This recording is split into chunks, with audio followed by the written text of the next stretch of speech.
A mafia boss's tears don't fall from a knife wound, but from a touch of a maid's hand. Still images pan across the hospital room in the gray Chicago light. Adrian lay there like a king imprisoned within his own body, every muscle tense with suppressed resentment. In his ears was the cold, sharp laughter of Vanessa, the woman who was bargaining over his fortune with his younger brother. But then, amidst the symphony of betrayal, Nana's small, clumsy hands tucked the blanket back in, whispering simple words. The first and only tear silently slid down the cheek of the most ruthless man in the underworld. "You don't need to struggle now, Mr. Whitmore." Na's voice was a low murmur as she settled his pillow. "God sometimes makes a man be still," she reasoned, "so he can finally hear the truth he was too busy to see." In the sterile glow of the hospital room, her voice was honest, a stark contrast to the world outside. "Nah." Hayes was a quiet presence at Adrian Whitmore's bedside, a damp cloth in one hand, a towel in the other, her cardigan sleeves neatly rolled. For 3 days, her routine had been a steady rhythm of care, wiping his brow, smoothing the blankets over his chest. The only sounds were the metronome of the heart monitor and the soft hiss of rain on the glass. Adrian remained perfectly still, a performance he had perfected. His eyes were closed, his breathing a slow, deep cadence. The bruise coloring his temple was authentic enough for the cameras and the medical staff beyond his inner circle. To the world, Adrian Whitmore, the 40-year-old Mafia chieftain who held half of Chicago in a grip of fear and finance, was comatose. But within that constructed silence, Adrian was hyper-aware. And as Na leaned in to adjust a sheet, he felt an old, buried part of himself ache. "I know you likely can't hear this," she said, her shy honesty filling the space. "But I don't believe people stop listening just because the world can no longer hear them." A small, self-conscious smile touched her lips before she looked at her own hands. "My mother spoke to my father this way, near the end," she continued, her voice soft. "He couldn't speak back, but she told him about the weather, the mail, what she was cooking for dinner." She paused. "Love doesn't demand a response. It stays. That is its nature." Those words struck him. Adrian felt a surprising pressure build behind his closed eyes. His entire life was built on polished deceptions. Loyalty as a transaction, respect as a product of fear, and desire masquerading as devotion. No one had ever spoken of love as something so plain and constant, something woven from weather reports and the simple act of remaining. Nana carefully wrung the moisture from the cloth. "I imagine you've been lonely for a very long time, Mr. Whitmore," she said, her voice dropping into a near whisper. "And powerful men, I think they suffer a unique kind of isolation. Everyone is there to take something. After a while, no one remembers how to simply give care." That observation found its mark. A sharp pang shot through his chest, so immediate it felt physical, not a part of the act, but something far older. The profound ache of being truly seen by the one person with no agenda beyond simple kindness. He fought the urge to open his eyes, to sit up, and ask her how she had decoded in 3 days a truth his world had ignored for 2 decades. But the timing was wrong, so he remained motionless as a single tear broke free and vanished into the pillowcase. Na saw it as she reached to straighten the blanket. She hesitated, her brow furrowed at the faint, damp trace. Then, with an impossibly gentle touch, she used a clean corner of the towel to wipe it away. "Even the strongest men need rest," she whispered. "If this moment resonates with you, let us know where you are watching from. Your perspective is valued here." Please like and subscribe and join us for more explorations of truth, loyalty, and quiet forms of justice. A fire burned in Adrian's throat. Na placed the cloth in its basin. She checked his IV, a force of habit, despite knowing the nurses watched it constantly and then collected her belongings. At the door, she paused for one last look back.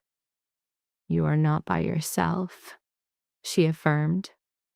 "Not today."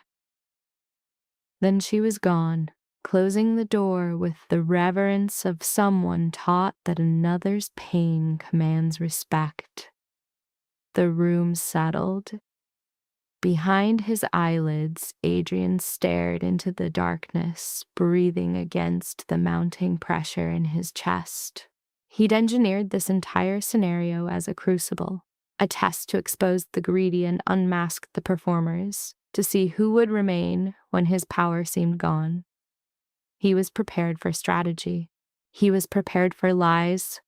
What he had not anticipated was pain of this nature, because Nana's words had found a place inside him that belonged to his mother, to an old sorrow, to the boy he had long ago entombed beneath bespoke suits and the monstrous reputation he'd built.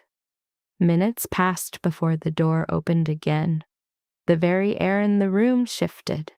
An expensive perfume, the sharp tap of heels, the rustle of designer clothing. "Adrian."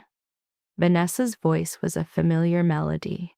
His fiancée crossed the floor with the unthinking confidence of a woman who believes power is her natural habitat.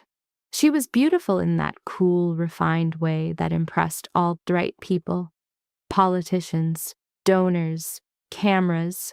She was dressed in black cashmere and diamond studs, as if she and widowhood had already come to a stylish understanding. She stood by the bed for a long moment, saying nothing. Then Adrian felt her lean in, her breath a ghost against his ear. "You just had to do it this way, didn't you?" she murmured. All the manufactured softness was gone from her voice. In its place was a flat, bored irritation.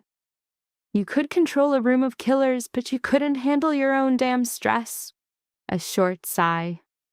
"Do you have any idea what kind of position you've put me in?" Adrian's fingers curled into a fist beneath the sheets, out of sight. Vanessa fussed with an item on the nightstand, a gesture for some imaginary audience, and leaned in again. "The lawyers are asking about temporary authority. Your father is being evasive. The board is getting nervous. The vultures are circling, and I'm supposed to sit here and play the grieving fiancée." Her voice became even colder. "If you had a single shred of consideration for me, Adrian, you'd either wake up or have the decency to die and stop wasting everyone's time." The words were a physical blow. For an instant, a violent rage surged through him, and he almost broke character. He wanted to rise up, to grab her by that cashmere sleeve and see how long this cruelty had been festering under the surface. He wanted to see real fear in her eyes, but a lifetime of discipline held him fast. Not yet. His rage cooled, hardening into something else. Vanessa, now certain he was beyond hearing, let out a huff of frustration and moved to the window. Adrian heard the click of her phone unlocking. Her voice transformed. It was softer now, intimate. "Hey," she said quietly. A beat of silence.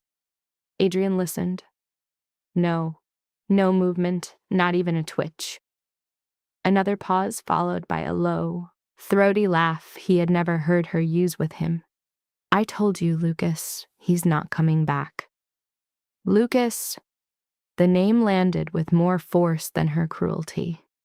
Lucas Whitmore, his stepbrother 6 years younger, raised in the same house after his father's remarriage. Lucas was polished and charming, where Adrian was severe, a man he'd never entirely trusted in matters of business, but whom he'd never imagined capable of this depth of betrayal. Vanessa kept her voice low, but Adrian absorbed every syllable. "Yes, I'm serious," she said. "The board is already shaky. If Richard keeps dragging his feet on a clear transition, we initiate the proxy strategy. Once they're convinced the company is unstable, the vote is ours. Then, that private laugh again. No, darling, I haven't forgotten the penthouse, or the accounts, or the Wisconsin lake house. It all gets much simpler once the legal team declares him permanently incapacitated. Adrian felt his own pulse hammer once, so hard he feared the monitor would give him away. Vanessa continued, her tone now lazy with confidence. You were right. He was always too arrogant to believe anyone in his own circle could outmaneuver him. He felt her gaze drift back toward the bed. And honestly, Lucas, he made it so easy. Men like Adrian always mistake fear for love. Lucas must have said something pleasing, because her tone softened into something approaching affection. I miss you too, she said. Tonight, same place. We'll go over the asset schedule again. The asset schedule. Not grief, not confusion, not even panic. It was a plan, a blueprint to consume his company, his homes, his entire life, together. The fury inside Adrian coalesced into something colder and more lethal than rage. It became a quiet vow. He lay perfectly still, listening as Vanessa and his stepbrother strategized for another minute, dissecting board members, family trusts, and which executives were most pliable. By the time she hung up, Adrian felt no more shock. He simply felt altered. Vanessa returned to the bedside, looked down at him, and with a breathtaking coldness placed her manicured hand on his. To think, she whispered, a perfect performance of tenderness for an empty room. I almost married you for love. She retrieved her purse and walked out. The door clicked shut. Silence filled the room again, but it was nothing like the silence Na had left. Na's was a space of comfort. Vanessa's was a poison that lingered long after she was gone. Adrian lay in state, a master of controlled stillness, looking inward at a truth now laid bare. Na had addressed the man. Vanessa had addressed the empire. One offered a quiet presence, while the other was already calculating the dimensions of his ruin. He saw it clearly now. This was never a test of doubt, but an engine of revelation. And as the rain whispered against the hospital glass, Adrian Whitmore, beneath the sterile white linens, forged a silent covenant. He would not rise today.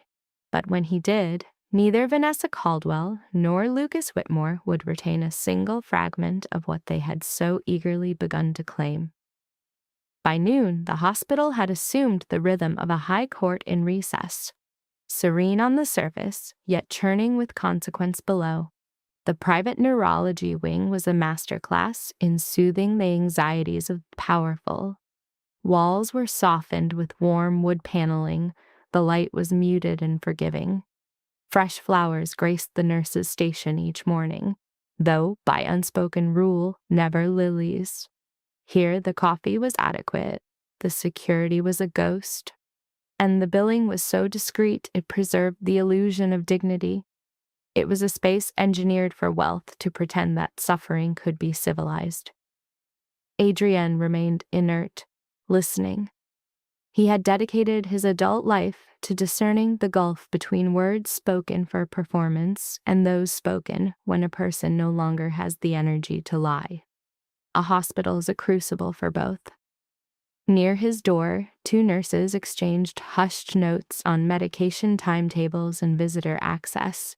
Shortly after 11, a neurologist made his rounds, assessing his pupils, glancing at the monitor, and dictating his findings in a practiced, dispassionate cadence. Stable, unresponsive, no meaningful changes. Nathan Cole had executed his part flawlessly. The official record would sustain the performance for as long as required. What Adrian hadn't anticipated was the sheer, physical difficulty of absolute stillness. His body was a map of protesting aches. A fire bloomed in his shoulders. A muscle deep in his back throbbed with a persistent, dull pain that intensified with every passing hour. Even his jaw felt fatigued from the effort of staying slack. Control had always been his currency, but there is a chasm between choosing silence and being entombed by it. Sometime after midday, his father arrived. Richard Whitmore made no announcement. It was not his way. Even at 70, he carried the quiet authority of a man whose entrance once had the power to recalibrate every heartbeat in a room. His shoes were almost silent on the polished flooring. He acknowledged the nurse with a courteous nod, waited for her to depart, and then drew a chair to the bedside. For a long moment, he was simply an observer. Adrian could feel the weight of his father's study. Finally, Richard's voice, low and dry, broke the silence. If I didn't know better, I'd say you've finally engineered a way to make people confess without the inconvenience of your interrupting them. Adrian offered no sign. Richard made a sound, a faint grunt, signaling a disappointment that was edged with familiarity. Nathan tells me the board is unsettled. That's to be expected. Fear always finds its way into a tailored suit faster than it finds a man with calluses on his hands. He paused. Vanessa was here. A profound silence occupied the space after her name. Adrian felt a coil of heat tighten beneath his ribs, but kept his breathing a perfect metronome. Richard leaned back. I saw her in the hall. She projected an air of being more inconvenienced than concerned. Another beat of silence. Your mother always said that a person's true nature reveals itself most swiftly when they believe pain has given them a license to be selfish. The mention of Catherine was a heavy stone dropped into a still pool. Richard invoked her name only when truth was more vital than comfort. You were never adept at choosing women of substance. You mistook finish for foundation, he stated, letting the words settle in the quiet room. His tone then softened, losing a fraction of its old steel. But I came to share something else. The maid, she stayed last night. After her shift was over, Adrian's heart rhythm shifted, a change so minute that most instruments would miss it. The one beside his bed did not. Richard, of course, noticed. His voice was steady. The nurse dropped a tray in the hall after midnight, a clatter loud enough to startle the entire floor. That girl was out of the chair by the window before anyone else even stirred. He gestured toward the empty chair. She looked afraid. Not theatrical fear, but the genuine article. Yet she moved directly toward your door before her mind had even processed the source of the sound. Adrian held himself rigid, but an internal mechanism had been tripped. Richard went on.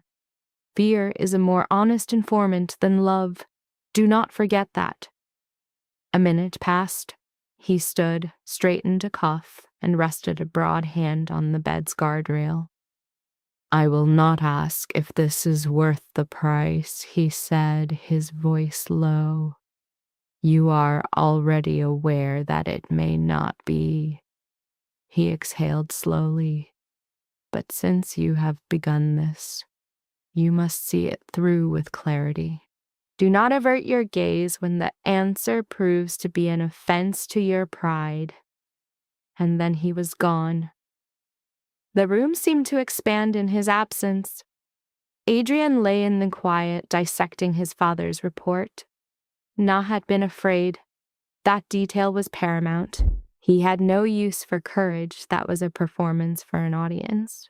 His world was already saturated with it, but she had moved toward his door, toward a perceived danger, toward ambiguity, toward him. This single data point occupied him for the rest of the afternoon. At 2, Vanessa came back, her visit lasting less than 10 minutes. She was wearing a camel hair coat and held a leather portfolio under one arm. That portfolio was a more honest statement of her priorities than any words could be. She didn't sit. She stood at the foot of his bed, scrolling through her phone, dispatching 2 text messages before she finally looked up, her expression a mask of professional sorrow. "I've spoken with the family office," she said, her tone intimate, as if resuming a dialogue between devoted partners. "There are some provisional documents.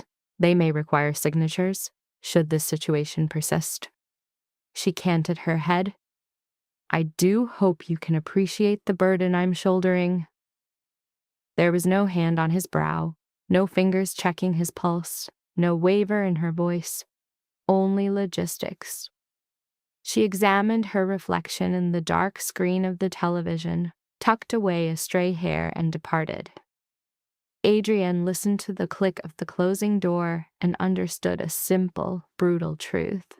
Some people do not abandon you in a crisis. They merely transmute your suffering into an administrative task. The afternoon bled away. The rain ceased, replaced by the pale, sterile wash of winter light on the floor. A nurse changed his IV bag. Down the hall, a laugh erupted, too loud, and was quickly stifled by an apology. A janitor whistled a 3-note fragment of some old melody Adrienne could almost place. And then, at 3:45, Na returned. He knew it was her before she ever spoke. Her walk was different from everyone else's on this floor. It wasn't slower or softer precisely. It was more mindful, as if she navigated the world, assuming that life was carrying something fragile. She placed a small paper cup on the bedside table. The aroma suggested coffee. Not for him, clearly, for herself. Then came the distinct, careful sound of a chair being drawn near. "Good afternoon," she said, as if he were merely napping and might respond at will. The rustle of pages, a book. Adrienne waited. "I brought something to read," Na said. "Nothing medical this time. I had a feeling that if you can hear us in there, you are likely exhausted from listening to people catalog your reflexes." In some corner of his mind, in spite of it all, a smile almost formed.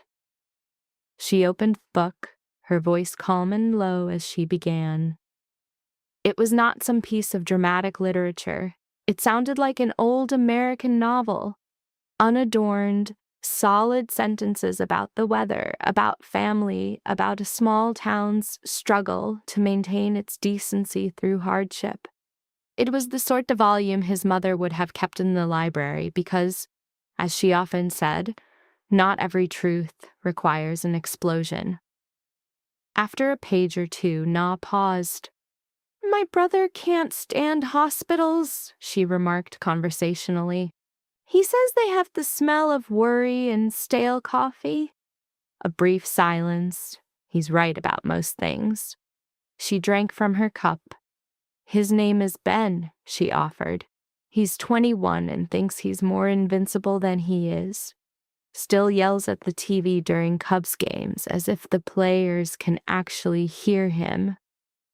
A warmth entered her voice when she spoke of him. Adrienne was listening with a focus that no longer had anything to do with his test. "My mother always says sports are the closest thing some families have to prayer." Na let out a small laugh. "She also says it's easier for men to talk when they're both staring at a game instead of at each other." That observation landed more softly than her words from the morning, but because of that, it resonated more deeply. She wasn't performing for him, she was offering him company. It was an act of such simple humanity that Adrienne felt a flicker of shame at its profound rarity in his own life. Nana turned a page. "I wanted to be a doctor once," she said after a moment. The statement held no self-pity, only fact. A surgeon, to be specific. I was drawn to the idea that some problems can't be negotiated with or outmaneuvered or postponed. You just have to put your hands where the hurt is and give it your best. That line settled over him. Put your hands where the hurt is. Nobody in his world spoke in such terms. Not the board, not Vanessa, not the men who celebrated him at fundraisers or feared him in private clubs. Their language was the language of leverage and timing, of optics and consequences. Na's language was about human beings. She read another page, and then she stopped once more. You know, she said quietly, my mother was raised in Indiana, a small town, church every Sunday, pot roast afterward, neighbors who remembered your birthday even if they sometimes forgot their own. She still sends thank you cards, real ones handwritten. She says manners are just how we remind one another that we are not animals. A pause. I think she would feel sorry for any man in a room this expensive if he had no one to speak to him with simple kindness. A vice tightened around Adrienne's chest. He could see his own mother doing the same. Thank you notes written in blue ink, sent even to those below their social standing. Good breeding, she used to call it, is measured by how you treat people from whom you have nothing to gain. He hadn't confronted that phrase in years. Nana shut the book with a quiet finality. You need to rest, she offered, a gentle fiction, as rest was all he had done. She rose, smoothed the blanket a second time, and her hand, when it found his, lingered. It was a pressure devoid of intimacy or carelessness. It was simply warmth. If you have ever been loved well, she whispered, I pray some part of you remembers what it feels like. Then she was gone, the door clicking softly shut. Adrian was left in the expanding silence of the room, staring into a darkness of his own design, the steady beat of a machine, confirming his heart still mimicked a man in control. But control was rapidly becoming a fragile illusion. Because beyond these walls, his fiancée was managing his disappearance like an administrative task. His stepbrother was circling his assets like a vulture at an auction. Men in suits were calculating his vulnerability in fiscal quarters. And here, in this room, a woman with tired eyes and a voice built for uncomfortable truths had just reminded him of a decency that power could never mint. For the first time since initiating the charade, Adrian felt the script flip. He was no longer the observer of a test. He was its subject, and he was being judged. As evening fell over Chicago, turning the window to polished obsidian, he lay motionless. But inside, a quiet schism had already fractured his world into two irrevocable halves. There were those who drew nearer when he had nothing to offer, and those who were already tallying their inheritance. By the fourth morning, Adrian Whitmore was learning that silence is an instrument of clarification. It sharpens memory. It magnifies insult. It distills the difference between obligation and devotion until the smallest action carries an almost unbearable weight. The room was sterile and warm, but the light filtering through the large windows possessed the thin, unforgiving quality of a Chicago October. A ceiling of gray clouds hung low over the metropolis. Beyond the glass, life continued its metronomic rhythm on Lakeshore Drive. The world was keeping its appointments. Deals were made over breakfast. Mothers hurried their children to school. Shops opened their doors. Coffee was brewed. Invoices were settled, and Adrian Whitmore remained in his private suite, a statue beneath white linens, while the architects of his life prepared to renovate. Shortly after 8, Nathan Cole entered. Nathan had been Adrian's doctor for a decade, but he occupied an even rarer role in Adrian's orbit, a friend with the fortitude for honesty.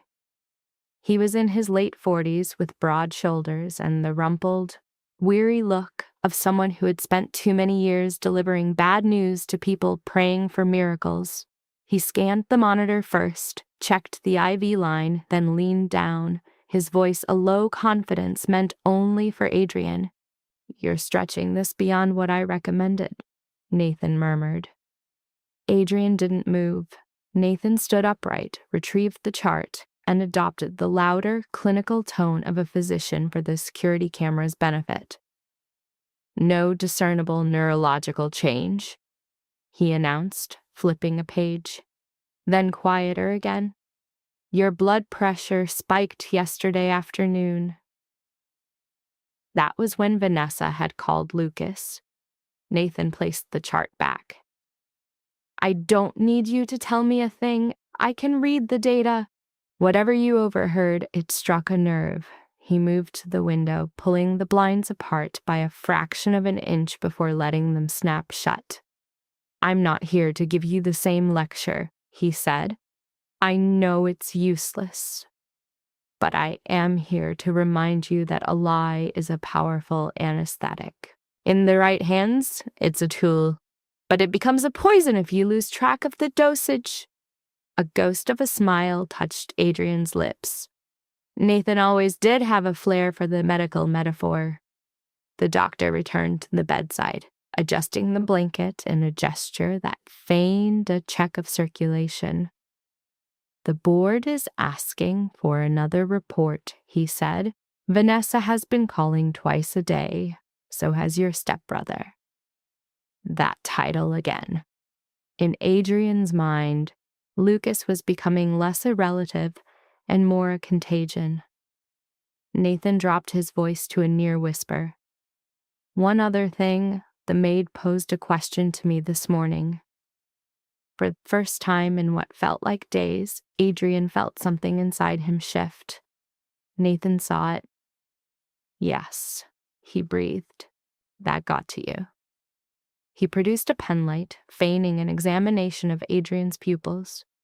"She asked if patients in a coma could still perceive kindness," he said. "Not medicine, not protocols, kindness.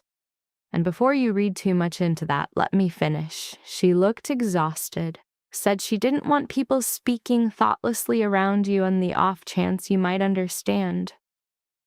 Nathan switched off the light and took a step back. "Your world is filled with people who understand the price of everything," he stated. "That young woman appears to understand the value of things. Don't mistake one for the other." His entire bearing then shifted back to polished professional as a nurse came in. 2 minutes later, he was gone. Adrian lay perfectly still, but his mind was a storm of activity. Kindness. Nana had asked about kindness, not about his prognosis or the inheritance or corporate succession. Kindness. He recalled his mother telling him once when he was 19 and already dangerously brittle in the way of young men whose grief sets faster than their wisdom. That cruelty is just fear wearing formal attire. At the time, he'd written it off as one of Catherine Whitmore's softer ideals.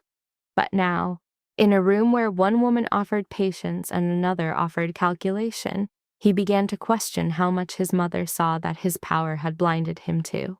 The answer to that question walked in late that morning, taking the form of Vanessa Caldwell. She carried her usual air of unflappable grace, but a new tension hummed beneath it. The click of her heels on the floor was sharper. Her smile was stretched thinner. Her perfume was more pronounced, as if she believed sheer expense could anchor a situation that was drifting away from her. "Good morning, Adria," she said, but the words held none of the day's potential for grace. She chose the chair by his bed, crossed her legs, and pulled out her phone before making any move to touch him. If she recognized the symbolism, she showed no sign. "I was just at the Whitmore building," she began, her tone suggesting he'd find comfort in corporate logistics. Half the VPs look like they're at a wake and don't know who to bill for their time. There is uncertainty everywhere. Do you have any idea what that does to a company of this magnitude? She let the question hang in the air. Adrian heard the rustle of papers. I've prepared a draft statement for the public should your father agree to it, she went on. A show of unity would be beneficial. Unity. She pronounced the word as if it were a legal clause, devoid of all warmth. Vanessa's hand finally came to rest on his. Her skin was cool, her fingers still, a gesture that felt learned from a manual on proper bedside etiquette. I have been exceptionally loyal to you, she said, her voice low. A chill crept through Adrian. The truly loyal have no need to announce it. Vanessa remained seated for a few more minutes, as though waiting for her silence to be credited as virtue. When it wasn't, she stood and walked to the window. He heard the distinct click of her phone unlocking. Then, after a quick check of the hallway, she dialed Lucas. Don't start, she whispered, her voice laced with irritation. No. Richard is still refusing to authorize a transition. He's dragging his feet. Her tone hardened. And the board is spineless. They won't act unless they think the old man is losing his grip, too. Another silence. Adrian catalogued the sounds, her steady breathing, the smug certainty in her voice, the sheer ugliness of two people who saw the future as a space to be redecorated for their own benefit. Yes, I reviewed the trust documents, she said quietly. There are weaknesses. We just need to give it time. A small, sharp laugh escaped her. No, I'm not worried about Adrian overhearing.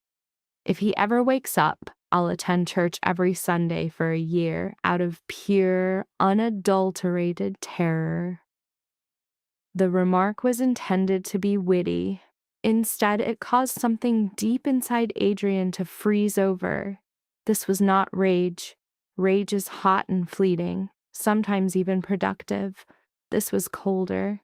This was the part of a man that begins to make choices from which there is no return. Vanessa kept talking, her voice dropping to the intimate tone she reserved for Adrian only when there was an audience. I told you, Lucas, another week of this, and they'll be begging for a leader.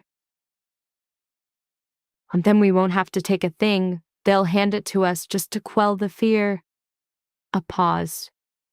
Yes, she said, her voice softening. I miss you too.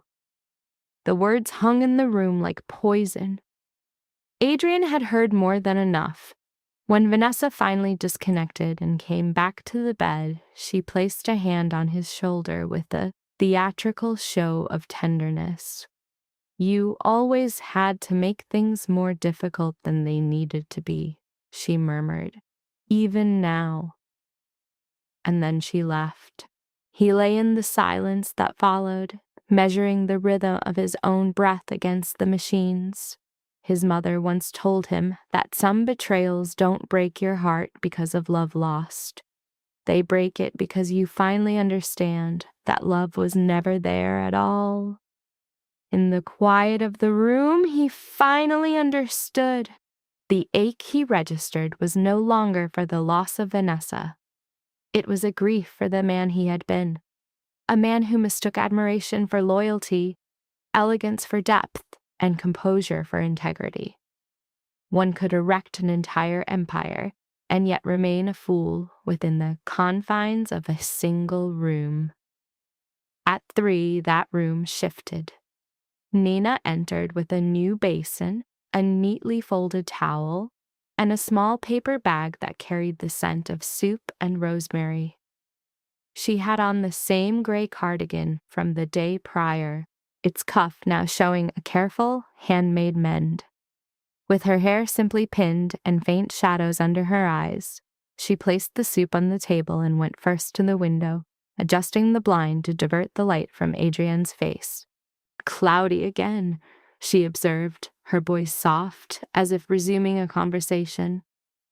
"My mother always says Chavez saves its prettiest weather for people with somewhere they can't go."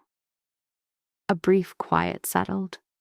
She then approached the bed, her hand checking the blanket before it paused, arrested by the tension she perceived in his jaw. It was a minute detail, almost imperceptible, but Nana saw it. "Oh," she said, a quiet realization for her ears only.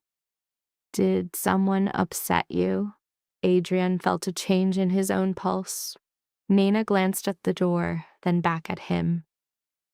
"I know that sounds silly," she murmured, "but sometimes the room feels different after certain people leave, like opening an oven and realizing something burned while you were trying to do 3 other things." He would have laughed if he could. Instead, he simply listened. Nana soaked the cloth in warm water, then gently cleansed one side of his face. "When my dad left," she said after a moment, "my mother didn't say a single bad word about him for weeks. Not one." A hint of a smile entered her voice. Then one morning, while buttering toast, she just said, "Well, I hope he enjoys disappointing somebody else for a change." She paused her work. That was the angriest thing she said all year. Nana rinsed the cloth. "I used to think strength looked like shouting or slamming doors or always getting the last word." Her voice grew softer. "Now I think strength is staying decent after somebody gives you every reason not to." The sentence moved through Adrian with a terrible, clarifying precision. Decency, he understood, was the one currency his power had never demanded of him. Efficiency was required, intelligence was paramount, fearlessness a given. But decency? No. That was a quality belonging to his mother, to the church women with their funeral casseroles, to men who stood when elders entered a room, even with no one important watching. It belonged to people like Nana. She put the cloth down, unfolding the clean towel. "I'm sorry if people are being careless around you," she said. "If you can hear any of this, I hope you know not everyone in this room means harm." Not everyone. What a small, merciful distinction. Then, after a slight hesitation, her hand rested over his for a brief, weightless moment. "Have you come back?" she whispered. "I hope you come back to something honest." When she was gone, her words seemed to linger in the air long after the door clicked shut. Adrienne lay still under the white blanket as the city outside darkened, the monitor beside him counting a type of time he no longer felt. His trial had begun as a test of loyalty. It was transforming now into a reckoning. Every passing hour was an exposé, revealing not just the character of those around him, but the character he himself had chosen to inhabit among them. And for the first time in many years, Adrian Whitmore found that self-knowledge a heavier burden to bear than any external enemy. The 5th morning dawned under a pale gray sky, carrying the quiet tension of a city sensing a pillar was about to fall. Adrian Whitmore was motionless beneath the sterile hospital sheets, but his mind was moving with a clarity that felt sharper than anything he'd known in years. Immobility had stripped away every distraction. Silence had dismantled every illusion. Now every voice that entered the room was fundamentally different. Some were rehearsed, others were afraid, and one was honest. At 5 a.m., the door opened quietly. Nana entered, holding a small paper bag and a thermos. The gentle scent of oatmeal, cinnamon, and fresh coffee a fragrance so utterly ordinary it felt radical in this world of sterile surfaces and controlled light, trailed behind her into the room. "Good morning, Mr. Whitmore," she said, her tone soft, addressing him as a man who had simply decided not to speak just yet. She placed the thermos on the table, then thoughtfully checked the room's temperature, nudging the thermostat up by half a degree. Adrian had always favored warmth in the morning, a small defense against Chicago's long winters. It was a detail Nina had observed in her first month at the penthouse, noticing he drank his coffee slower on colder days. She went to the window, opening the blinds just enough to let in the day's light without it being a glare. "Looks like the rain finally stopped," she commented quietly. "My brother says the city always feels more honest after bad weather." Adrian listened.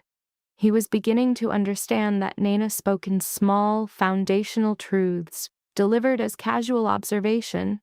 She never postured to impress him. Her speech was never dramatic, yet nearly every sentence seemed to carry some sincere substratum. After pouring herself a coffee, she opened the paper bag. "I brought oatmeal," she stated. "Hospital food is not encouraging. My mother says a warm breakfast helps people feel less abandoned by the day." That word, abandoned, hung in the sterile air. Nana sat in the visitor's chair and consulted a small notebook, her eyes scanning a handwritten list as Adrian heard the faint sound of a pencil. "Medication schedule, hydration, reduce overhead lighting," she murmured to herself. These were not requested tasks. They were not required. She simply did them. A sense of responsibility had clearly shaped her long before she stepped into his world. After a few moments of silence, she looked at him with a thoughtful expression.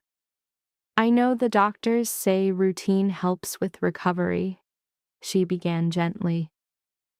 "So I'm going to talk to you the way people talk to someone who matters." She folded her hands in her lap. "My mother always believed people should be treated with dignity, especially when they cannot defend themselves," she went on. "She used to say, 'Dignity is the one thing poverty cannot take from you unless you give it away.'" A faint tightness returned to Adrian's chest. He tried to count the men he knew who spoke endlessly of respect, but had never once uttered the word dignity. Nana leaned forward, adjusting his blanket.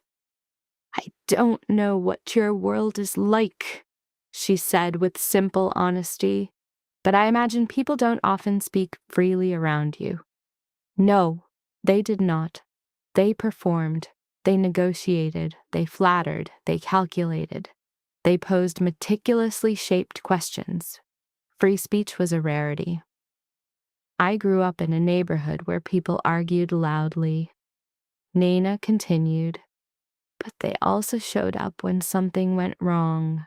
Someone's car broke down, 3 neighbors would come out with tools. Someone lost a job, someone else would cook extra soup." A faint smile touched her lips. "My mother says community is just another word for people refusing to let each other disappear." That sentence settled deep within Adrian, refusing to let each other disappear. In his world, people disappeared constantly, sometimes by their own design, and sometimes not. Nina picked up the book she'd brought yesterday, but she didn't begin reading right away. She glanced toward the hallway first, ensuring they were alone. Her voice when she spoke again was quieter. "I know people are worried," she said.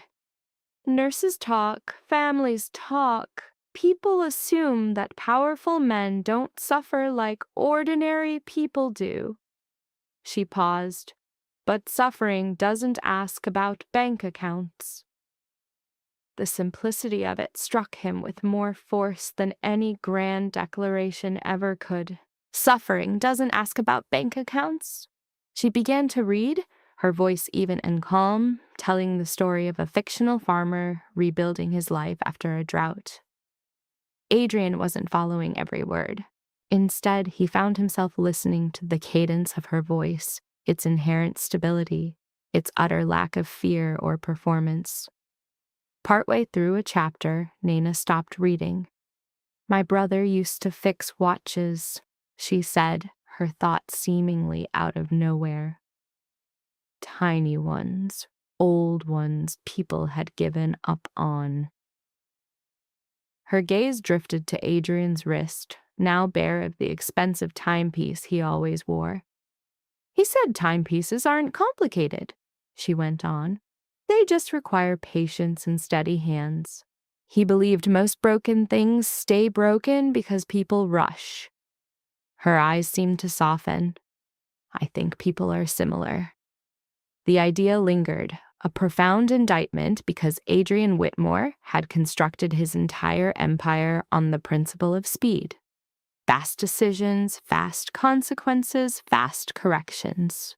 Patience had almost never been part of his operational vocabulary. Nana closed the book.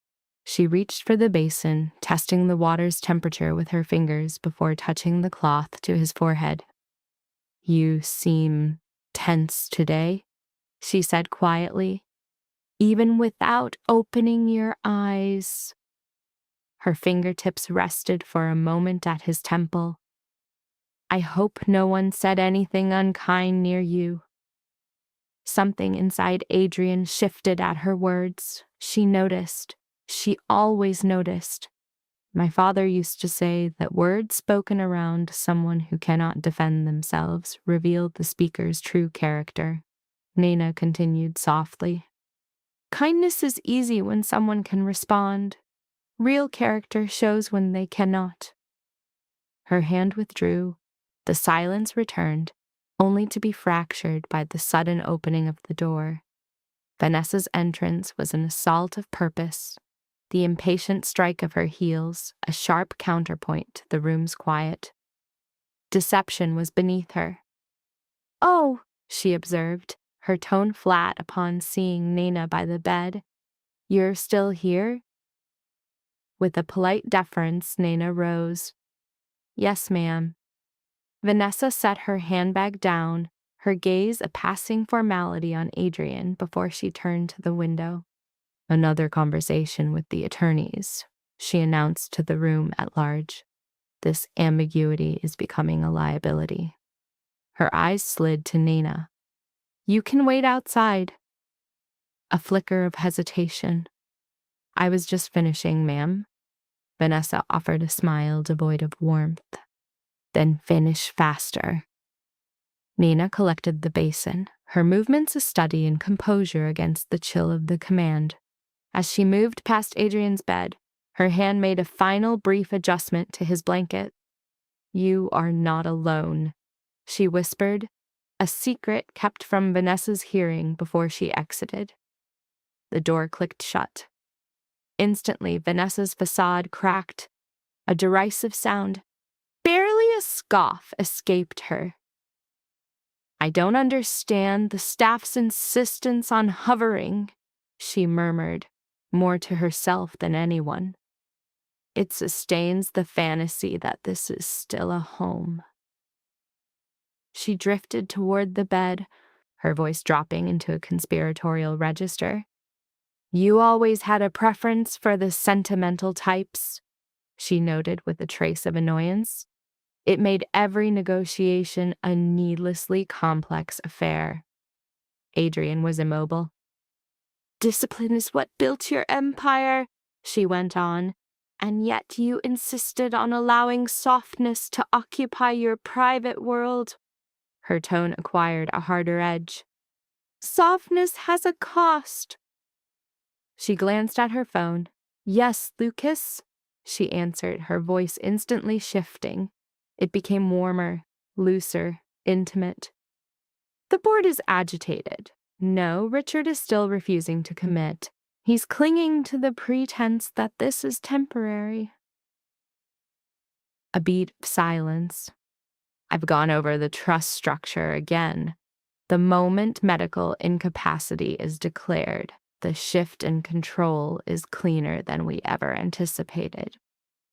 Her voice fell lower still. Adrian always operated on the principle that loyalty is a byproduct of fear. He failed to grasp that fear evaporates the moment a greater opportunity presents itself. A soft laugh. Yes, we will proceed with caution. She listened as Lucas spoke. Then, a softer reply from Vanessa. Of course I want the lake house. I'm not governed by sentiment, but I am not a fool. Another pause. No change in his condition. I told you this is merely a matter of time. Adrian registered the familiar tightening in his chest, but the quality of the pain was different now. Before, the betrayal had been a shock. Now it was a confirmation. Each word she spoke stripped away another layer of illusion. Vanessa disconnected the call, her eyes falling on the bed. You should have prioritized stability, she murmured. Emotion is a contaminant to judgment. She retrieved her handbag. For what it's worth, she added, almost an afterthought. You were formidable. And then she was gone. The room was silent again, but this time, Adrian Whitmore felt no uncertainty. He felt only clarity. He could now see the true architecture of the test he had constructed. All his life, power had insulated him from the truth. Now his weakness was serving as its conduit.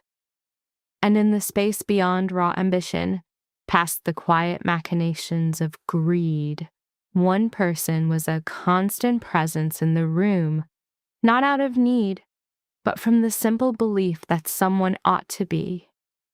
The sixth morning arrived under a silence more profound than the ones before it. Through the hospital windows, Chicago operated beneath a weak winter sun. Inside the neurological suite, however, a tension was gathering, an invisible storm that everyone could feel. The nursing staff moved with a new quietness, as if their instincts sensed that a monumental shift was occurring behind the stillness of Adrian Whitmore's closed eyelids. Adrian had lost track of the hours. Time was no longer a linear progression, it was an accumulation. Every voice, every hushed dialogue, every small gesture of either compassion or calculation was layering itself into a substance heavier than mere days. He had orchestrated this grand deception to see who would stand by him when his power was perceived to be gone. The unforeseen consequence was how deeply he himself would be transformed while awaiting the outcome. Just past 9, Nana came in with a small paper cup and a neatly folded cloth napkin. A scent of homemade chicken soup subtly entered the room. Its warmth and familiarity, a stark contrast to the sterile imitation of a hospital kitchen. Good morning, she offered, her voice gentle. It carried a slight strain today, suggesting a night of poor rest. Faint shadows lay under her eyes, yet her posture was unwavering, composed and respectful. Adrian listened with focus. He was learning to distinguish the texture of fatigue from the weight of discouragement. Nina showed signs of the first, but never the second. I brought some soup from my home, she explained without being asked. My mother is convinced that broth is essential for healing. She believes the body remembers kindness even when the mind is dormant. She lifted the lid, allowing a small plume of steam to rise into the chilled air. I hope she's right, Nina added. After a moment, she moved to the bedside, rechecking the room's temperature before lightly adjusting the blanket on his chest. Her actions were a daily ritual, calm, deliberate, and unhurried. It wasn't a lack of concern that dictated her pace. but a profound respect for the vulnerability of the situation. Nana sat and carefully placed the napkin on her lap. "I spoke to Dr. Cole earlier." Her voice was lower now. She said that recovery can be a quiet process, that people often return to themselves slowly in pieces. She paused. "My mother says faith is the belief in what is possible long before it becomes visible." Faith? The concept was foreign. In Adrian's world, faith was not a functional currency. Strategy was, preparation was, probability was. Faith demanded a surrender he had never learned to make. Nana stirred the soup with a small plastic spoon, a pointless gesture since Adrian could not eat. "I can't know the kind of life you've lived," she went on, "but I suspect not many people gave you permission to simply rest." A slight softening in her tone. "My father worked 2 jobs my entire life. He never permitted himself stillness. When he finally stopped, it was because his heart had nothing left to give." She paused, a faint smile touching her lips. "He used to say, a man can build an entire world and forget to build a place inside it safe enough to be human." The words landed deep inside Adrian's chest. A place safe enough to be human. He could not recall the last time he had considered such a space a necessity. Nana took the warm cloth and gently cleaned one of his hands, erasing the dry residue of antiseptic. "You might not be aware of this," she said softly, "but people observe powerful men the way children watch thunderstorms from a distance, with a mix of curiosity, fear, and sometimes awe. But nobody wishes to stand where the lightning strikes." Her fingers rested for a moment on his wrist.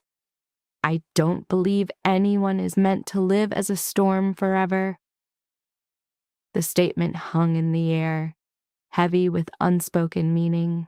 Adrian remembered the first time he was described as frightening. He was 24, newly at the helm of an enterprise his father had nearly lost to betrayal from within. Fear had been his salvation then. Fear reestablished control. Fear built everything that followed. But fear had never once offered him comfort. Nana rinsed the cloth, drying his fingers with the napkin. "I hope," she said gently, "that when you wake, you find someone who will speak to you with honesty." The words were not theatrical. They made no demands. They were simply an offering of truth. She fell silent then, as if questioning if she had overstepped. Before she could move, the door opened without a sound. Vanessa entered, her face a mask of controlled irritation. She made no effort to hide it. "I was under the impression that visiting hours were restricted today," she said, her voice cool as she looked at Nana. Nana was on her feet instantly. "I will come back later," she replied with quiet politeness. Vanessa gave a curt nod, a clear gesture of dismissal and satisfaction. As Nana picked up the now empty soup container, her gaze passed over Adrian's face, not seeking a sign but simply acknowledging his existence. Then she was gone. The atmosphere in the room shifted. Vanessa slowly took off her coat, draping it over a chair as if she were settling into her own executive office. "I had a meeting with legal counsel this morning," she stated, her eyes averted from Adrian. "They've confirmed our previous assessments." She paced toward the window. "Temporary authority becomes permanent if the neurological prognosis remains unclear." Her delivery was purely tactical, devoid of personal concern. Adrian listened, commanding every muscle to remain still. Vanessa turned from the window, unlocking her phone. "Yes," she said softly into the device. I just left the meeting. It was Lucas. It was always Lucas. The board is getting anxious, she continued in a low voice. Investors are starting to pose questions. No, Richard is still maintaining the charade that this is a temporary situation. Her voice dropped even lower. We require 1 more week. Something inside Adrian turned to ice. A week.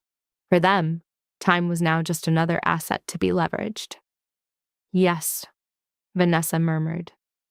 If the neurologist's report confirms long-term impairment, the transfer of authority is automatic.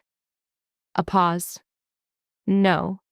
Adrian never planned for vulnerability. He only ever planned for dominance. A quiet, chilling laugh. And that is precisely why this is all possible. The words echoed in Adrian's mind. Why this is possible. He was only now understanding the true timeline of this quiet coup. Vanessa's voice softened, taking on an almost tender quality. I know, she whispered into the phone. Soon we can stop pretending. Pretending. The irony was a physical sensation. Adrian had created one illusion, but they had built an entire future within its walls. Yes, Vanessa said. The company will be restructured, effective immediately. While some departments would inevitably push back, they would ultimately bow to new leadership once convinced it was the only path to stability. Pa and the estate. A brief pause. I will manage that personally. Adrian's respiration was a steady rhythm, but within him the final architecture of his doubt crumbled. Concluding the call, Vanessa moved toward the bed, studying his face for a long moment as if seeking a final confirmation. Your greatest conviction was that everything could be controlled, she observed, her voice a flat line of assessment, devoid of malice or warmth. It never occurred to you that someone might apply the same scrutiny to you that you applied to the world. She made a minor, almost performative adjustment to his blanket. For what it's worth, she added with a chilling calm, your lessons were not wasted on me. She then collected her coat and departed. The silence that flooded the room was of a different quality now, heavier and more absolute. Beneath the sterile white sheets, Adrian lay perfectly still. But the man who had checked into this hospital was gone. He orchestrated this grand deception in a search for loyalty, but what he found was truth. And truth, he was now beginning to grasp, is not a passive discovery. It is a summons to action because the chasm between power and love had never been so starkly defined. Power remains only as long as there is an advantage to be had. Love remains when all advantage is gone. He now knew, with sickening clarity, which of the two had been keeping vigil at his bedside. By the 7th day, the space had shed its identity as a hospital room and taken on the gravity of a courtroom where the verdict was being written long before the trial had officially begun. Adrian Whitmore lay inert, a man reduced to a body, while the monitor's pulse kept time with dispassionate accuracy. Outside, Chicago was shrouded in the oppressive gray of early winter, a sky that seemed to leach the very color, sound, and warmth from the city below. But inside the room, a stark clarity was emerging. Every voice that crossed the threshold now betrayed its owner's intent with startling speed. People confess in the presence of the seemingly unconscious. They allow their truths to spill into the open, forgetting that silence is not a void. And in that silence, Adrian listened. Just past 8 in the morning, Nina entered, her movements quiet, carrying a canvas tote instead of the usual disposable bag. She had on the familiar gray cardigan, but a scarf of pale blue was now coiled at her neck, a small defense against the encroaching cold. An echo of the wind entered with her, carrying the clean scent of November and the faint, distant smell of hearth smoke.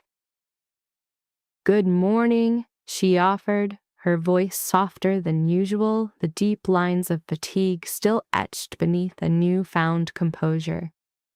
She set the tote on the visitor's chair before nearing the bed.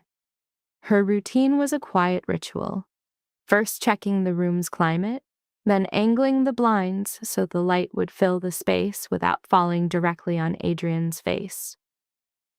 "I brought something a little different," she murmured, a hint of apology in her tone. "My mother was baking bread last night.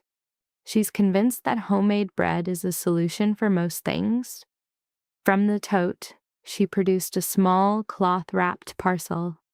A subtle aroma of warm wheat and rosemary began to permeate the air, a human scent grounding the room's chemical sterility. "She always says that we think medicine is what heals," Nana continued, carefully unwrapping the bread. "But real healing starts the moment someone remembers you're a person." Adrian absorbed the weight of each word. She set the bread on the bedside table, a gesture made not for function since he could not eat, but for presence.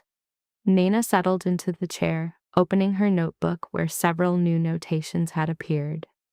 Adrian could just make out the whisper of a turning page. "Your sleep seemed troubled," she remarked, her gaze drifting to the monitor's display. "The body has a way of processing what the mind cannot, even in stillness."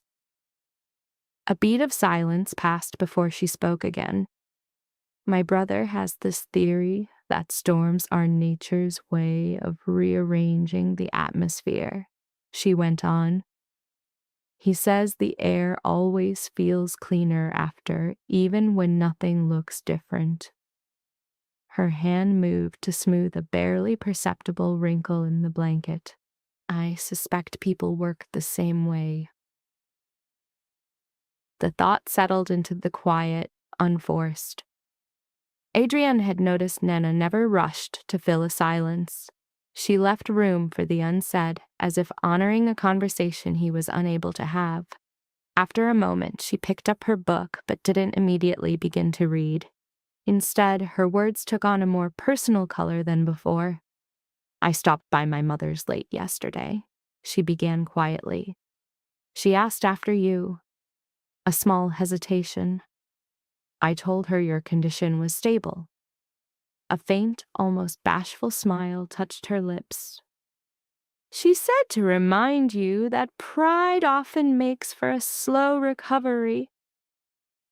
Adrian could almost hear the ghost of his own mother's pragmatism in the advice. Na shifted in her chair. "My mother thinks pride is a tool for surviving the hard years," she explained. "But it becomes a liability when it stops you from accepting simple kindness." Kindness. It was always kindness. It seemed to be the only currency Nana truly valued, a language far removed from the dialects of ambition. She let her hands rest in her lap. "I don't think people with great power are often offered kindness without an agenda," she added. "Eventually, they forget what it even looks like." The observation was delivered with a gentle, devastating precision. Adrian tried to recall the last time someone had offered him anything without a calculated return on investment. The memory wouldn't surface.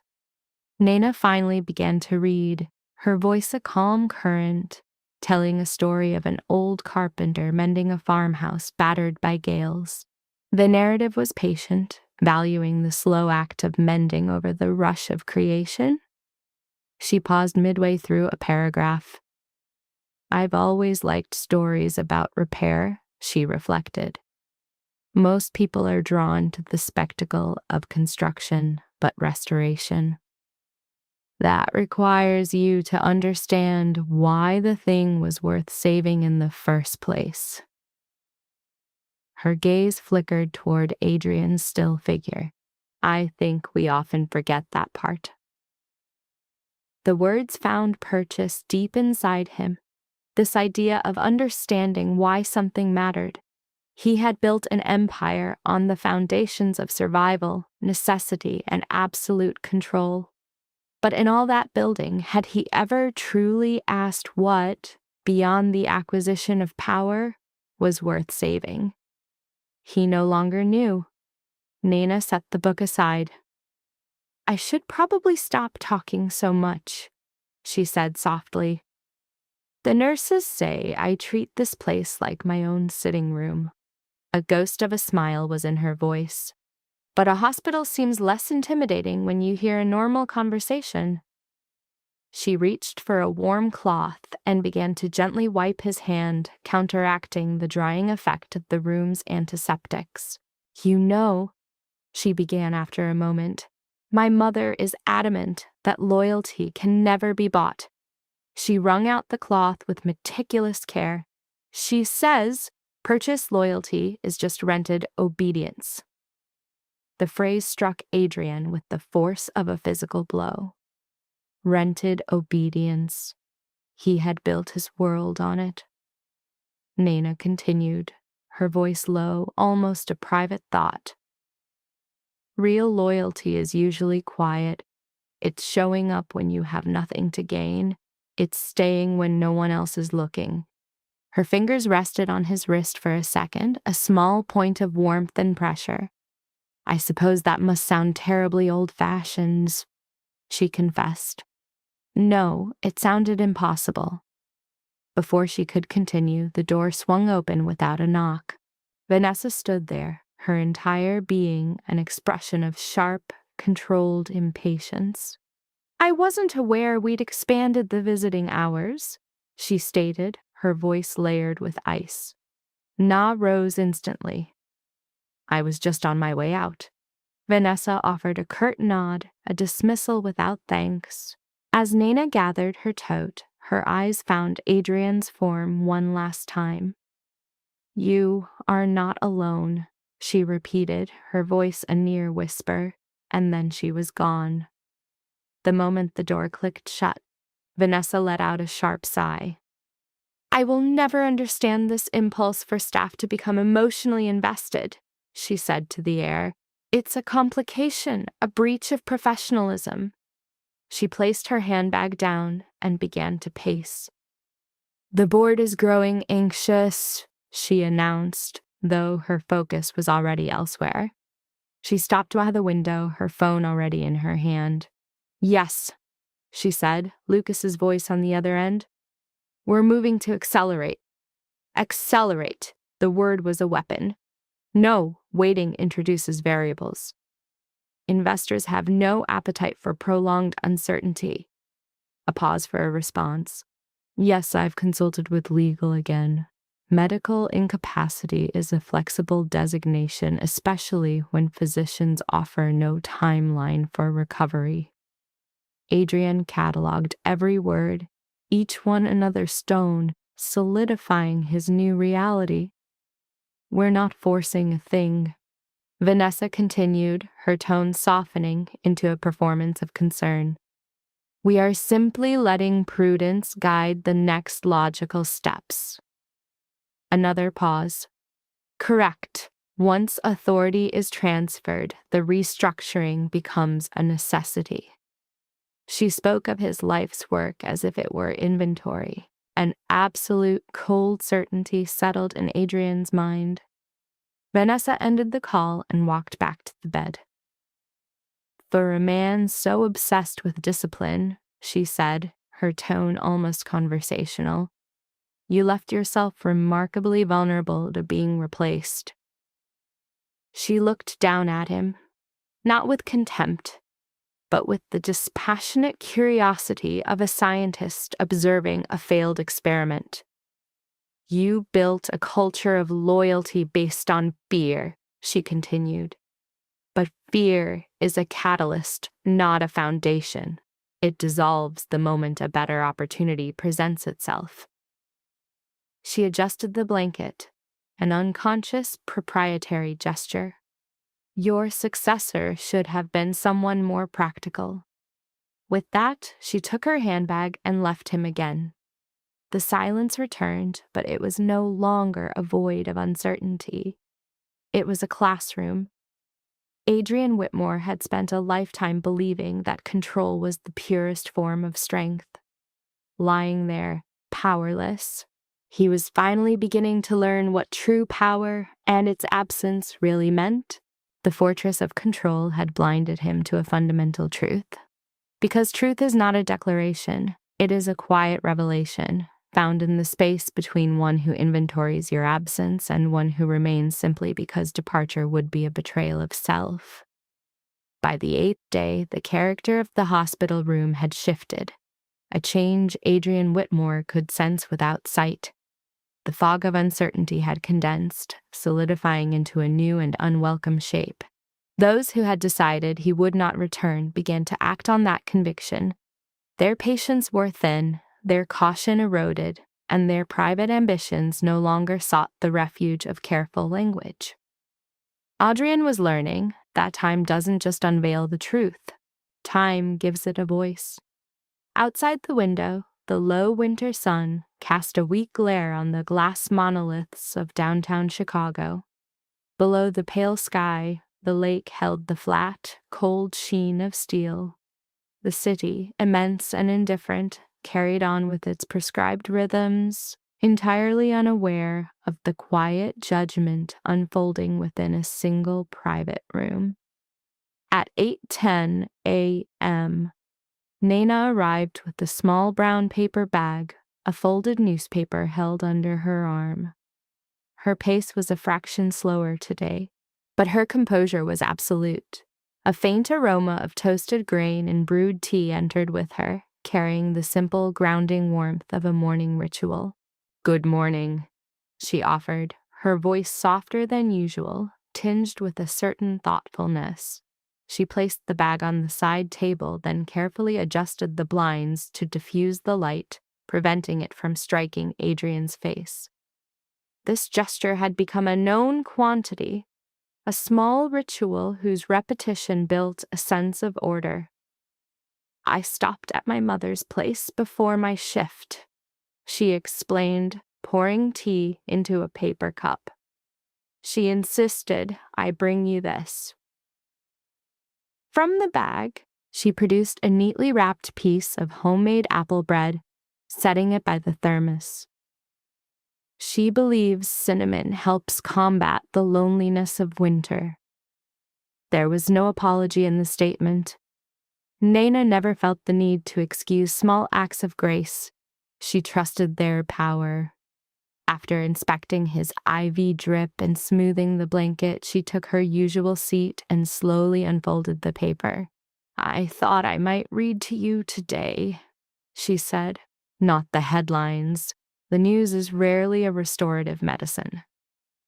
A subtle humor touched her words. "It's an article on small-town libraries," she went on, her gaze on the page. "About communities that keep these places running even when the funding disappears." She paused, reflecting. "My mother says a library's resilience comes from our need for a quiet place, a room where no one demands anything of you." Adrian absorbed this. The concept of a space without expectation felt alien. His entire life had been defined by the architecture of expectation, of leadership, of unwavering strength, of total control. He had seldom been granted the permission to just be. Nana set the newspaper aside. "I suppose we all need a place where we aren't being measured," she mused. Her gaze briefly met Adrian's still features. "Even the strong." She picked up a warm cloth and began to gently clean his hand, her motions deliberate and patient. "You know," she added in a lower tone, "my brother told me something once after a very hard year." A slight pause, as if weighing the memory. "He said, 'The people who sit with you in the quiet suffering, they're the ones who understand what loyalty really is.' Her fingers came to rest on Adrian's wrist. Not the ones who give speeches. The observation landed with immense weight, for Adrian's life had been an amphitheater of speeches, vows of fealty, declarations of respect, pronouncements of admiration, yet few had ever just stayed, their presence an unspoken testament. Nina's voice dropped even lower. "I don't know the nature of the battles you fought," she said with care, "but I hope when you wake, you remember that not all relationships are forged in armor." Armor. Adrian knew armor intimately. He had constructed his from years of calculated risk. He had assumed it was his salvation. He wondered now if it was simply his prison, a barrier that had kept sincerity from ever reaching him. Nina sat for a moment, creating a space for thoughts she couldn't possibly perceive. That the door opened. Vanessa entered, her presence a study in controlled force. Her posture was sharper than before. She wore a severe dark wool coat, a structured leather folio clutched beneath one arm. The tension in her face was a thing she no longer bothered to mask. "I need the room," she stated, her words directed at Nina. Nina stood without protest. "Of course." While collecting her things, she made one last adjustment to the blanket, a small, almost unconscious gesture of care. "You are not alone," she whispered, too softly for Vanessa to overhear.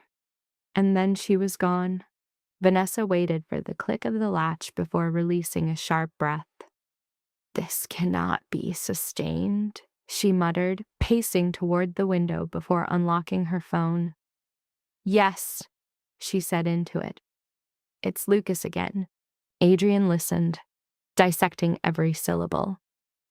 "The board is starting to question Richard's leadership on this," Vanessa reported. "He's refusing to face the inevitable." A pause. "Yes, the doctors are using conservative language, but the lack of any neurological response points to long-term cognitive impairment." Her voice dropped.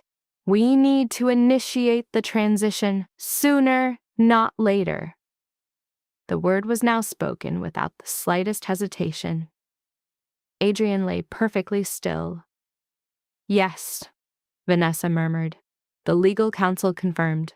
Prolonged incapacitation triggers the clause for structural reassignment." She listened, then let out a dry, mirthless laugh. "No, I don't feel guilty. Adrian always saw emotional attachment as a liability." Another pause. "Correct. Once the authority is transferred, any internal resistance will be symbolic at best." Adrian felt a final internal structure collapse, replaced by a cold certainty. The performance of loyalty was officially over. Vanessa's tone seemed to soften, a calculated shift.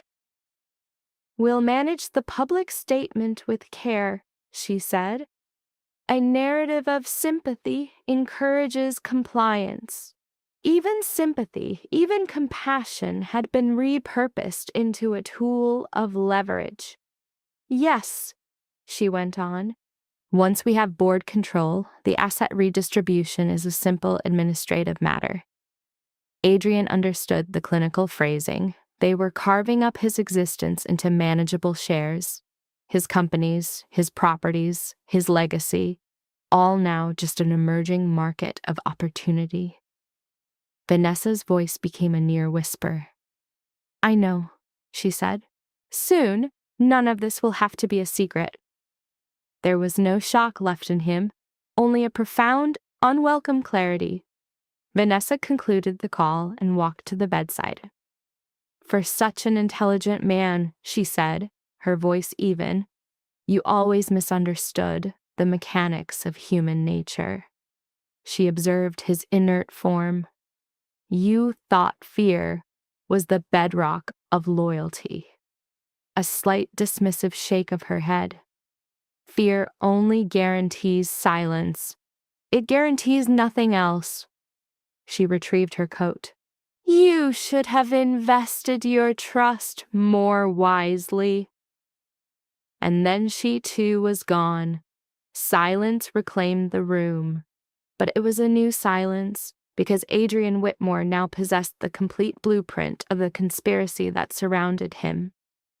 Vanessa and Lucas thought they were witnesses to his weakness. In reality, they were giving testimony against themselves, and every word spoken edged Adrian closer to the moment his own silence would cease to be a necessity. For now, he remained a still form under white sheets, absorbing, cataloging, and allowing the truth to complete its testimony. On the 9th day, the room was no longer a chamber of uncertainty. It had become the quiet anteroom to a verdict. The winter sun ascended over Chicago, its pale light throwing long, silvery lines against the glass of neighboring towers. The city operated with its usual clockwork momentum. Trains arriving, offices filling, a population stepping into another day, trusting the fundamental stability of the structures around them. But stability, as Adrian Whitmore was coming to understand, is often little more than a well-managed illusion. He was motionless, the steady pulse of the heart monitor, the only patient chronicler of passing time. Internally, however, his mind had achieved a lucidity he hadn't known for years. The shock had receded. The anger had cooled to a hard, focused point. What was left was the shape of a decision. At 8:05 a.m., the door opened and Nina entered, this time holding a small bunch of simple white daisies in brown paper. The flowers were modest, a stark contrast to the opulent arrangements typically sent to men of his stature, but they carried an authenticity those displays lacked. They carried sincerity. "Good morning," she greeted him softly. Her voice was steady, but Adrian could detect a subtle undercurrent of concern. She set the daisies by the window where they could catch the light without being scorched by it. "My mother insisted I bring something living into the room," Nina explained. "She says recovery is aided by reminders that life goes on."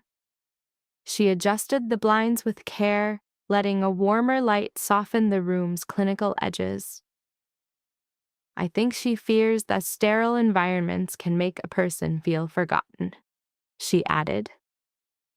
Nina checked the room's temperature, the IV, the blanket's position.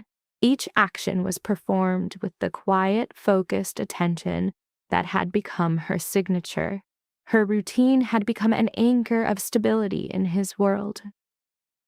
She sat in the chair beside him, folding her hands in her lap for a moment, as if to gather her thoughts. "I spoke with Dr. Cole this morning," she said, her tone even. "He says that progress is possible." Possible. Such a small word, but in that room, it possessed an immense gravity. "Hope, my mother says, is a responsibility." Na's voice was deliberate. "It is something we are tasked with maintaining, particularly when it becomes an inconvenience." Adrian processed the statement. Hope was not a variable he had factored into this equation. He had anticipated the cold calculus of advantage, the performance of strategic sorrow, the palpable weight of impatience. Yet hope had entered this sterile room, carried quietly by a woman with no logical stake in his survival. Na took the warm cloth to wipe his hand again, her movements careful around the IV line. "It's a common misconception in this," she offered, "to equate strength with the exercise of control." She paused, letting the thought settle. "My mother argues true strength is found in the character one chooses to preserve after control has been stripped away." That sentence landed with the force of a verdict, for control had been the foundational principle of Adrian's life. Control had constructed his empire. Control had been his shield, and ultimately control had become his isolation. For a second, Na's fingers brushed his wrist, a fleeting human connection. I can't know the choices that brought you here, she continued, her tone gentle. But I believe a person can alter their course, even in the later seasons of life. Late in life, a ghost of a smile formed in Adrian's mind. At 40, he was young enough to rebuild an entire world, yet old enough to be haunted by the one he'd made. Footsteps in the hallway drew Na's attention to the door. I suspect you have not trusted many people, she observed quietly. In a difficult world, trust is a costly luxury. She folded the cloth with precision. My mother says trust accumulates slowly like the faint warmth of winter sunlight. The metaphor remained long after she spoke it, quiet, patient, and persistent. She sat with him in a silence that was comfortable, not a void demanding to be filled. Then the door was thrown open. Vanessa stood in the doorway, her presence more strained than in previous visits. She clutched a sheaf of documents to her side, her usual composure wearing thin, stretched, taut by an encroaching urgency. I require a moment alone, she stated, her voice cool as she acknowledged Na. Na rose without hesitation. I'll check back later. As she passed the bed, she made a final small adjustment to his blanket. You are not alone in here, she whispered, a secret meant only for him. She departed. Vanessa waited for the click of the latch before she unlocked her phone. Yes, she began. The word clipped as the call connected. It's Lucas again. It is always Lucas, Adrienne noted, discerning a new texture in her voice today. The urgency is higher, the patience lower. The board meeting's been moved up, Vanessa reported, her voice low. They argue that prolonged uncertainty damages investor confidence. A pause. Yes, Richard continues to refuse any discussion of permanent incapacity. A sharper edge entered her tone. He's operating on the belief that Adrian will recover. Another silence. Vanessa's face hardened. We are running out of time to get confirmation. Adrian lay perfectly still, a silent observer to his own dismantling. The neurologists offer no guarantees of recovery, she went on. That ambiguity is what works in our favor. Favor? The word had never sounded so cold. Yes, Vanessa confirmed softly. Once legal incapacity is formalized, the transfer of control proceeds without opposition. A pause. No, the risk is negligible. Her voice dropped to a near whisper. He never accounted for his own vulnerability. A deep, calm clarity settled within Adrian. Vulnerability had never been a part of his architecture. Until now. Vanessa stepped nearer to the bed, her voice a quiet, sharp instrument. The company cannot afford a leadership vacuum, she murmured, impatience lacing the statement. Markets have no tolerance for hesitation. A pause, listening to Lucas. Yes, she replied. We move with care. Carefully. The word was a veneer of patience layered over raw ambition. Adrian now recognized the cadence. It was the rhythm of strategy masquerading as concern. Vanessa ended her call and stared down at his inert form. Your great conviction was that power immunized you from betrayal, she said, her voice even. Her face was a mask of neutrality, showing no remorse. But no system is truly immune to the currents of human nature. She adjusted his blanket. Perhaps this experience will finally impress upon you that all control is temporary. Temporary? Adrienne let the word resonate. If control was temporary, then so too was deception. So too was silence. Vanessa gathered her documents and exited the room. The door latched with a soft click. Silence returned to the room. But this was a different quality of silence, transformed by knowledge, because Adrienne Whitmore now knew the precise nature of the moment that was approaching, the moment his stillness would cease to be a refuge and become a weapon. He had heard what he needed to hear. He had learned what he needed to learn. He had seen, with perfect clarity, who remained loyal when all advantage was gone. Beyond the large hospital window, the winter sun bled across the Chicago skyline, casting long, distorted reflections on the glass towers that were once his symbols of certainty.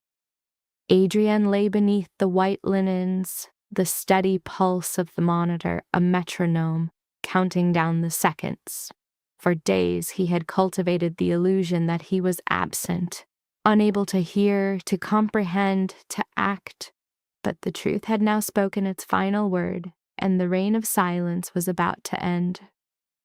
Morning arrived with a stark, unusual clarity. The winter sky over Chicago was a clean, pale canvas, the kind of quiet light that arrives after a long, cold rain has washed the world clean. Sunlight angled through the hospital window, illuminating the white daisies Na had brought the day prior. Their petals caught the light without pretension, seemingly content with their own simple existence. Adrienne Whitmore hadn't truly slept. While his body was a statue, his mind had been a theater of memories, of voices, of the unsettling epiphany that the most profound truths of his existence were delivered not by allies or advisors, but by a stranger who had absolutely nothing to gain from honesty. Today, however, stillness had fulfilled its strategic purpose. The truth had been given enough time to reveal itself. At 7:40 a.m., the door opened softly. Na entered with her canvas tote. An unusual thoughtfulness marked her expression, as if she could sense a tectonic shift in the room's atmosphere, even if its source remained invisible. "Good morning," she said, her voice a soft anchor in the quiet. Her tone was placid, yet her eyes lingered on his face a moment longer than they had before. She set her tote on the chair, checked the room's thermostat, and then turned the vase of daisies to better face the morning sun. "My mother says flowers instinctively lean toward warmth," she remarked quietly. "It's a tendency people share." She poured hot tea into a paper cup, placing her notebook next to it. "I spoke with Dr. Cole this morning," she went on. He mentioned observing signs of neurological stability. A gentle pause. That is the body's way of remembering how it must continue. Adrienne absorbed each word. In the last 9 days, he had been a silent audience to many speakers, but Na's words never felt rehearsed. She spoke with the conviction that language had weight, that kindness was an act with consequence. She took her seat by his bed, her hands resting in her lap. "You know," she began, a thoughtful quality to her voice, "my mother believes that life presents us with certain moments where we are granted permission to begin again." Begin again. The concept felt alien. Adrienne Whitmore's philosophy was one of relentless forward momentum. Mistakes were to be buried, vulnerabilities concealed, and losses absorbed without a sound. But to begin again, that implied something else entirely. It implied humility. Na reached for the warm cloth, making a small adjustment to the blanket. "I don't know the burdens you have carried," she said softly, But my hope is that when you awaken, you will choose peace over pride. The phrase hung in the still air. Peace over pride. For most of his life, Adrian had made the opposite choice. Pride had forged his power, but that same pride had ensured his solitude. Na's fingers rested on his wrist, a light, grounding touch. I believe everyone deserves a chance to become the person they were always meant to be, she said. A small, private smile touched her lips. My mother says, regret is a useless emotion unless it serves as a map to somewhere better. In that instant, Adrian felt the last anchor of hesitation dissolve. He had built an empire on the bedrock of decisive action. Clarity now demanded nothing less. Before Na could even shift to stand, the door flew open. Vanessa was a portrait of impatience, her body rigid, her face a mask of urgency. A leather folder was clamped to her side. Her phone was already in her hand. I need the room, she commanded. Na stood, her calm an island in Vanessa's storm. Of course. While gathering her things, she performed one last, instinctual gesture, smoothing the blanket over him. You are not alone, she whispered, and then she was gone. The door clicked shut.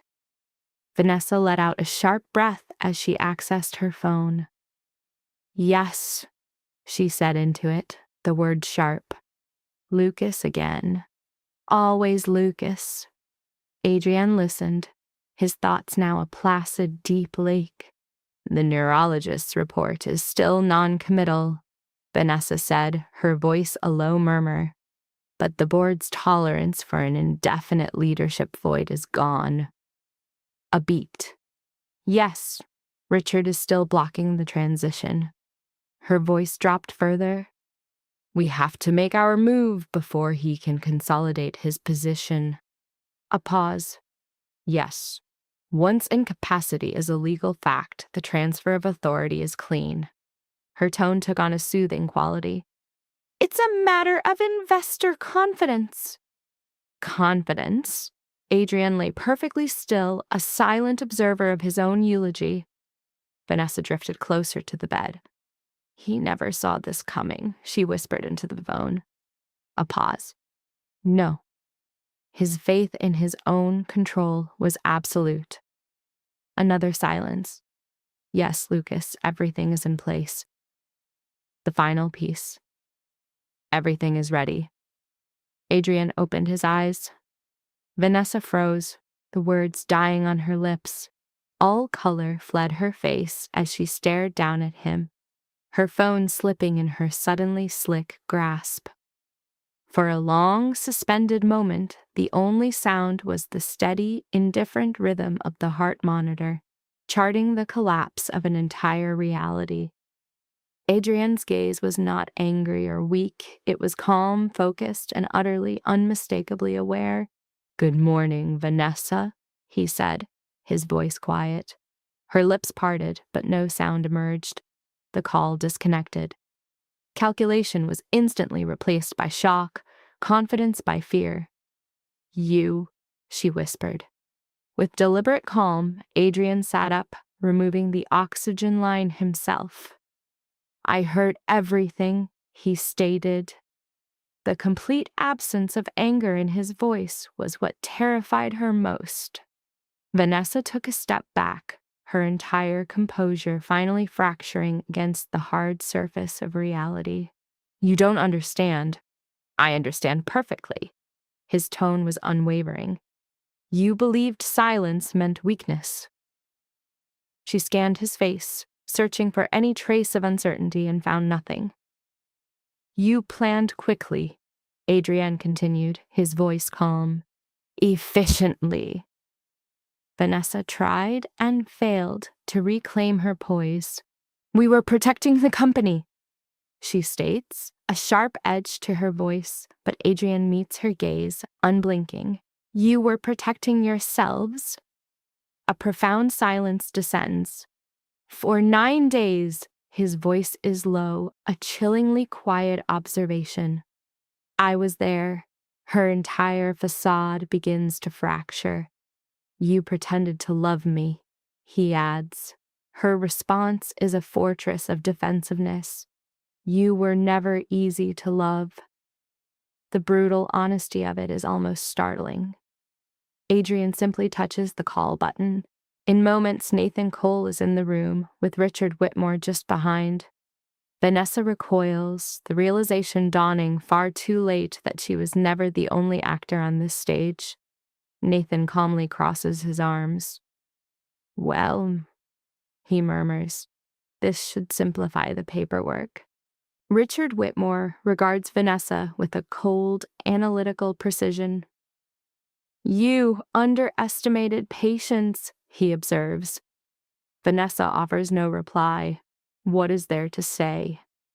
Within an hour, the machinery of consequence is in motion. Vanessa Caldwell finds herself severed from any financial authority concerning Whitmore assets. Lucas Whitmore's access is frozen, his corporate life suspended while an investigation begins. The silence returns, but this time it feels different. Cleansed. Later, Nina enters the room, oblivious to the morning's seismic shifts. She stops, seeing Adrienne sitting by the window, bathed in the pale winter sun. For a second, she's frozen, her mind struggling to reconcile confusion with a dawning disbelief.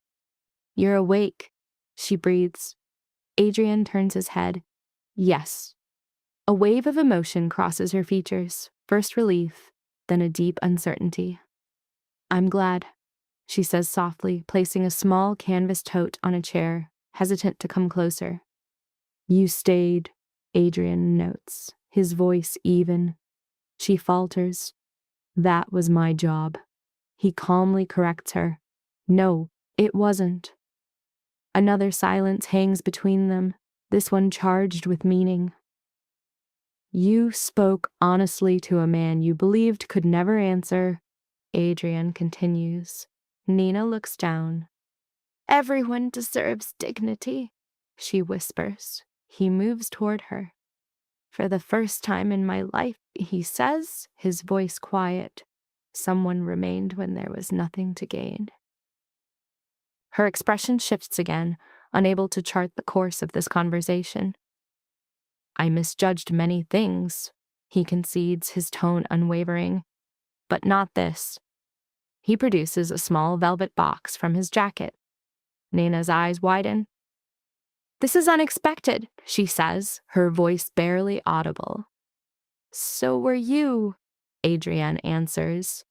He opens the box, revealing a simple diamond ring. Not extravagant, not theatrical, just meaningful.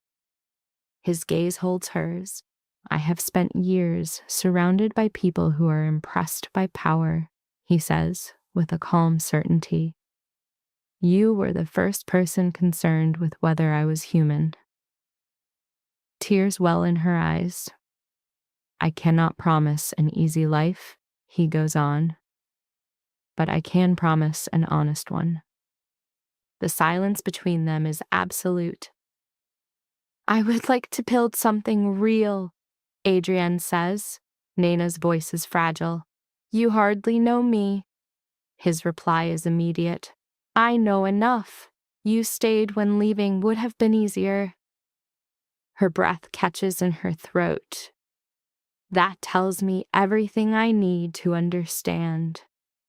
She is quiet for a long time, then a slow nod. Not for the wealth, and not for the influence, but for the sincerity that had finally pierced a life constructed from pure calculation. Outside, the winter sun spills across the city Adrian Whitmore once controlled with fear. Now he was contemplating the foundation for something stronger. This narrative serves as a potent reminder. While power can certainly command obedience, it is kindness that earns loyalty. True character is not defined in moments of ease, but in the crucible of perceived loss. The individuals who stand by us in our deepest vulnerability are those who possess the clearest vision of who we are. Status and wealth may buy admiration, but they are powerless to forge genuine connection. Ultimately, dignity, sincerity, and quiet compassion possess a strength far more enduring than fear ever could. True justice is not always a spectacle. Sometimes it is the quiet moment the truth is finally seen and the heart chooses honesty over convenience. This story is a fictional work created with the aid of artificial intelligence. Every character, situation, and event depicted is fictitious and is not intended to represent any real person or story. The material has been produced for the purpose of storytelling and emotional exploration.